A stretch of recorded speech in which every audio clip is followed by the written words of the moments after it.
When it's working, the commute is easy, but when it's down, the convenience factor is kicked to the curb. We've done extensive reporting about the escalating frustration at the University Rail Station here in Buffalo.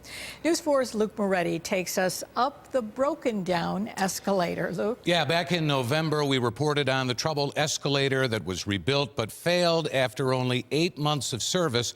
We wanted to know more about the problem, specifically what caused it to fail.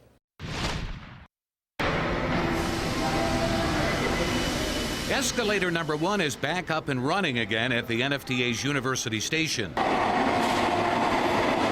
went down in October, and for weeks while it was being fixed, frustrations were boiling over. And they just fixed it. It's supposed to have been brand new, so what's wrong with it now? It was determined that there was a slippage of 3/16 of an inch off the drive sprocket that caused some collateral damage to the escalator. I don't understand why it's never running.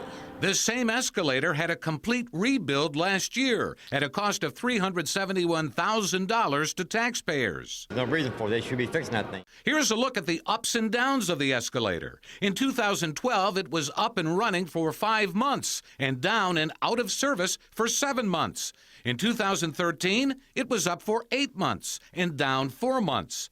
That means in the last 2 years, the escalator was down nearly an entire year. I've seen people get into arguments over trying to get up the escalators or get on the elevator. What really has people fuming? It's constantly broken. And after a complete rebuild, it lasted only 8 months. It just happened. It wasn't because of any necessarily poor workmanship or necessarily any poor maintenance. It happened. But according to documents obtained by News 4 through the state's Freedom of Information law, questions about maintenance were raised by a consultant hired by the NFTA to oversee the project.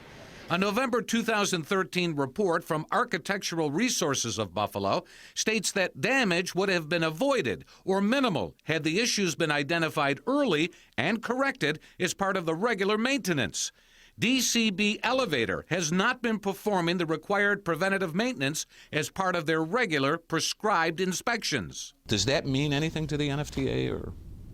We certainly evaluated the report, but if you want to go back and read it verbatim, which you just did, suggests. It wasn't necessarily a confirmation. To me, a suggestion is a suggestion, not necessarily a definitive answer or a definitive response to the root cause. I met with representatives of Architectural Resources a few weeks ago and asked about what they wrote in the November report to the NFTA.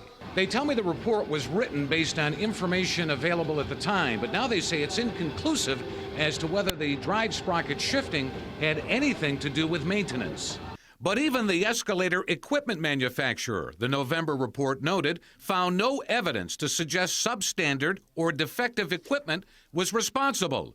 So as of right now, no one can say for sure what caused an expensive escalator rebuild to fail after only 8 months.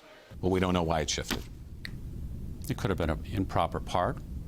It could have been maintenance, which again is why the contractor read the report and fixed the escalator. DCB Elevator of Lewiston, which did the initial escalator rebuild last year and the most recent repairs, has not responded to phone calls and emails asking for a comment. And while the NFTA forked over hundreds of thousands of dollars in taxpayer money the last time the escalator went down, Doug Hartmeyer says that's not the case this time. The contractor is picking up 100% of the cost. Not one penny will come from the NFTA. And while that's good for taxpayers, commuter Martha Drake is interested in reliable service, day in and day out. I feel that it's a shame because it's always broken. Every time you look, they're going up on the fare, and this thing is never working. Well, it is now, and commuters are hoping it stays that way. But what about the future? The NFTA is looking at a massive project to modernize all of its escalators across the rail network. As for the cost, Doug Hartmeyer tells me the financial hit will be substantial.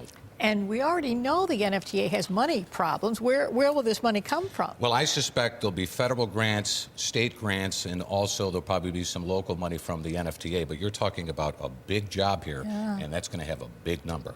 Big number. All right. I know you'll keep us up to date. We will. Thank you, Luke. Okay.